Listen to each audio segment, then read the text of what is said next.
ngicela ngemvumo yakhe ngibambe lokho ekhomba lolu xolisa esinqeni sami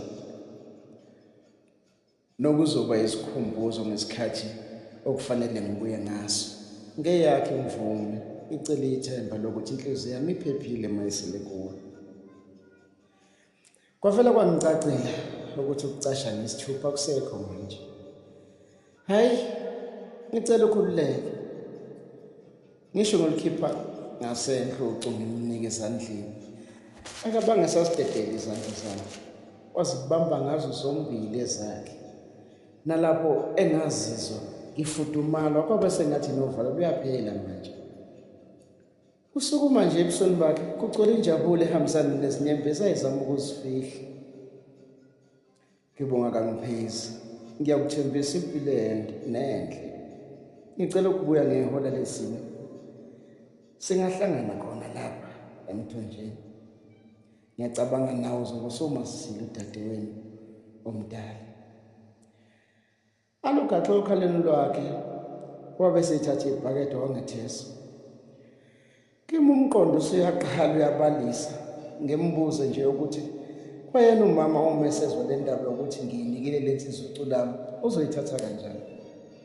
Okukhulu kwethuka lawe ibhakede lamanzi ayithela lensizwa yaba manzi ete wonke umzimba. Hawu, ngiyaxolisa nkosazana. Emamatheke licoshe ibhakede engisula ngethala lakhe limhlophe. Uyatatazela injabulo. Awulimalanga kodwa. Cha, hayi ukhululeke. Ngizokubona ntambama. Ngithatha ibhakede ngiye ngokhelela angethese avalelisa. Uhamba nje uyacula. Ucula ingoma yakhe encane yenjabulo nokwenza kubonakala ngokusobala ukuthi lo muntu enjabulo usejabule ngokweqile. Ahambe azosithela. Nami ngiyanuka intaba nje senginothanda. Kukhona lamagoma alokho ephinda emqondweni wami. Kwathi kushaya ihora le-12 kwaba sengathi isikhathi sesishaya ngonyawo lonwabu. Hayibo, sekuyimfuthu lo esengizizwa ngale ndlela. Okusho khona ukuthi ngenze into enhle namhlanje nokuzofanele ngibe nokuziqhenya ngalo. Singazeke ukuthi kusasa lesiphatheleni. Khona nganginovalo njengoba ngiyasibona ezinye intombi zendawo ziqoma kugcine lapho nje. Umuntu agcime esezikhulisa ingane uyise wayo esenaka abanye.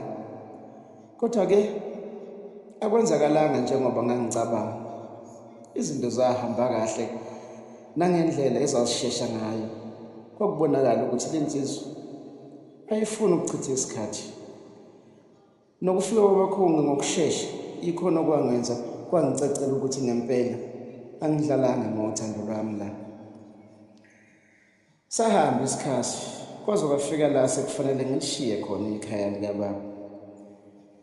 Ngiphekelele kwamfazi ongemama. Ngizawushaya ilanga libalele nje. Umuhle impela umshado wami nokwakumshado wesintu. Omuhle lapho umama wayelokho ebalise njalo. Angimbona nje ukuthi akangibone njengomuntu ofika aqina emzini. Ngendlela wayengidabukela ngayo kanti mina ngase nje ngizitshelile ukuthi ngoba ngiyamthanda uManqoba ngizoyibamba noma ngabe ishisa kangakanani. Nganginalo kakhulu uvalo njengoba naye sengingahlangana nomama kaManqoba. Nowami ngamungela enkulu intokozo. Semukeleke kahle kakhulu kwaNtuli. Nangosuku olulandela konke kwahamba kahle. Kwakukhona lento engitshela ukuthi lo mcimbi wawuhlanganiswe ngabaphansi. Khona nje ukuthi lo mcimbi ukuhlanganiswa kwalemndeni emibili uvunywa ngamaphansi. Kodwa kwase kunzima kimi ngoba phela konke lokhu labantu ababengiphelekezela babuyele ekhaya. Malithambama ilanga kanti mina kufanele ngisabe la ekhaya. Abanye babo ngiyagcina kubabona namhlanje, kodwa-ke ngizothi iyona ndlela okufanele ngiyihambele, futhi-ke ikhethwe yimi.